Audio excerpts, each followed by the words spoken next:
I'm Todd Weinberner. It is 12:38. Good to have you here on this Thursday afternoon.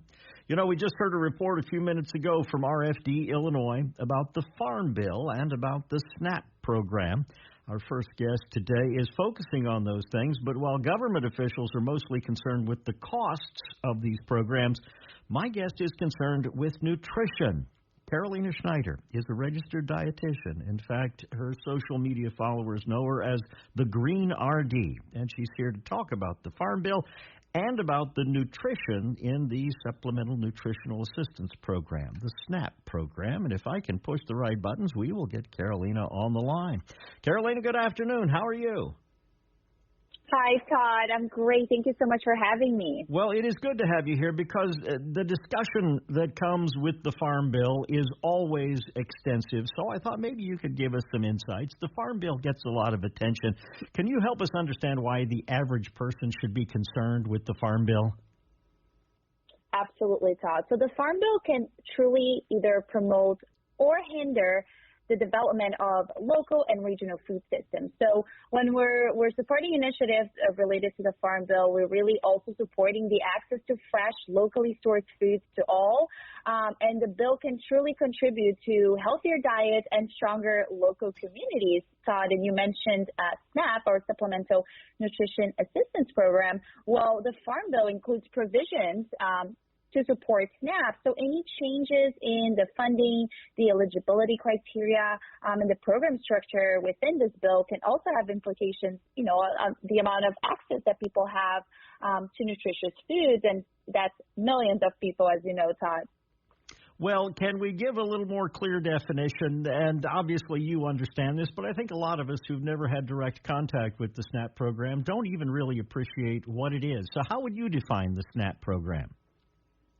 Yeah, so it's essentially governmental assistance to, less fortunate, those in need. It's defined by your income. So the same way that we have, Medicare, we have SNAP to help people increase their access to food in general. And obviously we are promoting nutritious foods as a priority. But the SNAP actually helps in about 40 million Americans put food on their table each month, Todd. And this is important because many of these families have children. So it's many children and families that are dependent on these SNAP benefits. It's originally called food stamps, so maybe a lot of people know it as food stamps. So that's what SNAP is. And about 70% of these beneficiaries are in families with children. So that's why it's so important for us to make sure these people are having access to the best food options. Well, I'm glad you said the best food options, because just getting your hands on food is not enough. And I know you have some concerns about the nutritional component of the SNAP program. So what are your concerns? What do you think is the missing element here? Yes, so as you said, with SNAP, they do have access to food, and there are a lot of healthy foods that are a part of SNAP that people have access to: fruits, vegetables, grains, proteins. But what it lacks is explicit guidelines concerning the quality and the nutrition value of these foods, and it also lacks something I want to talk to you about today, which is the vitamin D supplementation, Todd. So we know from the past few years, going through the pandemic, that vitamin D is absolutely essential for good health and preventing disease. And most of us are deficient in vitamin D. So that's something that's not included in SNAP that I strongly, I'm here advocating for so that people also have access to that supplementation. I'm a little confused because, obviously there's a kind of milk you can pick up at the grocery store called vitamin D milk. And I've been told that the sunlight helps our bodies generate vitamin D. So how can we be deficient in vitamin D? Yes, a great question.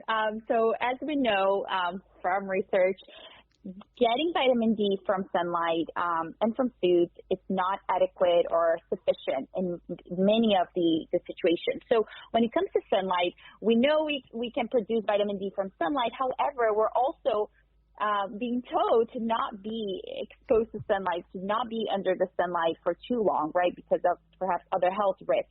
We're also, always inside wearing sunscreen, and we have to take into account populations that live in areas where sunlight is not as always accessible, right, in the winter times, depending on their geographic location. We also know that a lot of people cannot absorb or metabolize correctly when it comes to foods that have vitamin D. So getting vitamin D from sunlight and just foods, it's really not realistic, Todd. We're seeing this, that people have inadequate vitamin D levels in their blood, and that we do need supplementation in many cases, even myself, to make sure we get the appropriate levels.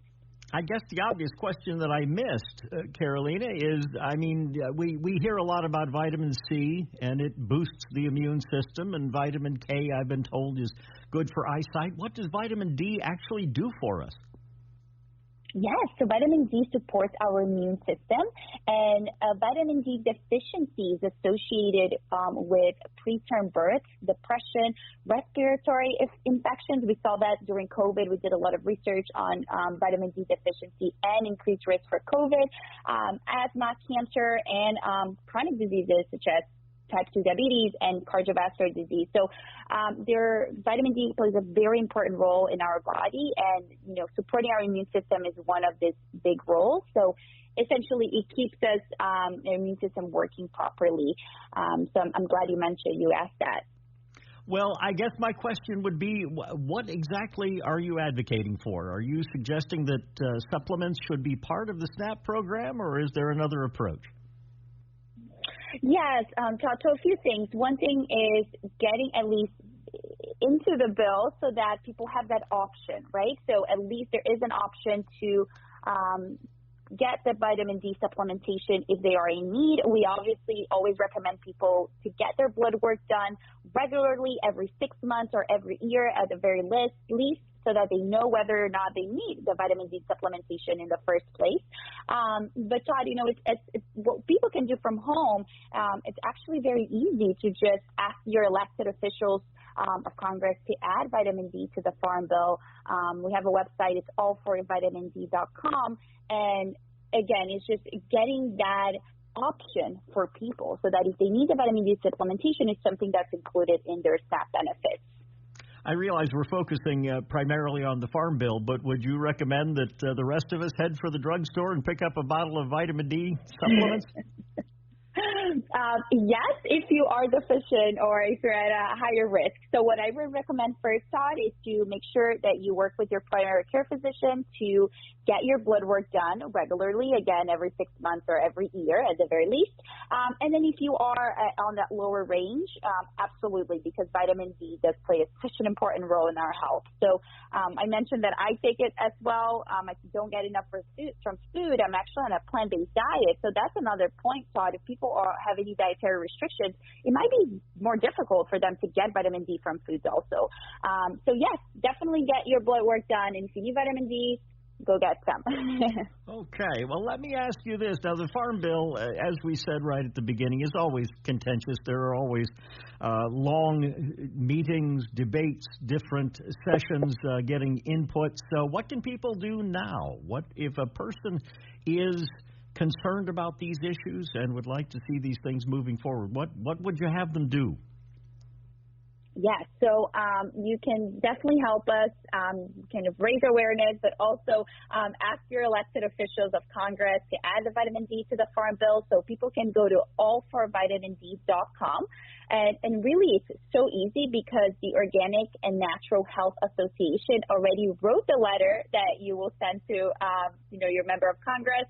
And all you have to do is go to the tab where it says Take Action and fill up your personal information. It's just your name, your email, your address, and then the letter's already written for you. So if you want to personalize it, you can, but that's essentially it, Todd. You just fill your information and you submit the letter to kind of help us get that awareness and that push towards the vitamin D and the bill. But also, Todd, just quickly, I wanted to let people know, if you're listening and if you are a SNAP beneficiary, you can also have access, know that you have access to natural groceries. So you can Google natural grocers directory or in the infra store directory. You can look at the independent grocery stores and natural produce stores, that you have access to, which helps you get more nutritious foods.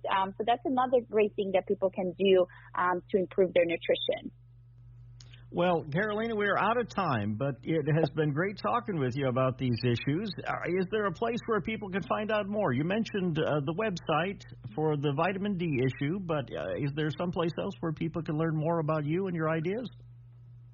Well, yes, you can find me on Instagram, Carolina the Green RD, and all the information on what we talked about today is at allforvitamind.com. Allforvitamind.com. Well, we hope people check it out, because it's been a day or two since I took my Flintstones vitamins, and so perhaps it's something I should get back up to speed on. Carolina, thank you for being with us. We appreciate it. Thank you so much for having me, Todd. And that's Carolina Schneider. She is known as the Green RD, registered dietitian and health educator. And we've been talking about the Farm Bill and about the SNAP program.